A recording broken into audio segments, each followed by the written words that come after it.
ما و شما یقین میدانیم که اگر جنایت صادر کنیم حتما ما را دستگیر میکنند از جانب کارمندان پلیس و حتما ما را به محبس میکشند.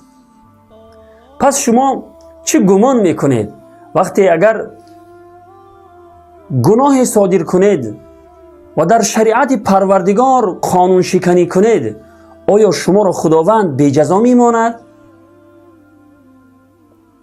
این همه بلا و مصیبت هایی که بر سر ما و شما می آید، آیا باری هم فکر کرده اید که سببگار آن در چیست؟ سبب در چیست که خداوند بر سر ما و شما اینقدر بلا و مصیبت ها را می فرستد؟ آیا این را باری هم فکر کرده اید؟ البته سببگار آن نحوست گناهان خود ما و شماست. الله رب العالمین می فرماید: استعیذ بالله ما اصابکم من مصیبت فبما کسبت ایدیکم.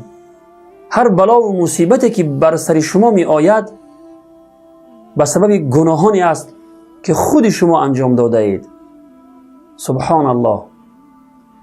برادر و خواهری که در ملک خداوند گناه میکنی و در شریعت پروردگار قانون شکنی میکنی، خوب به یاد داشته باش که هر گناهی که انجام میکنی یک پریشانی و یک مصیبت و سختی را بر سر خودت میآری. این را هرگز فراموش نکن.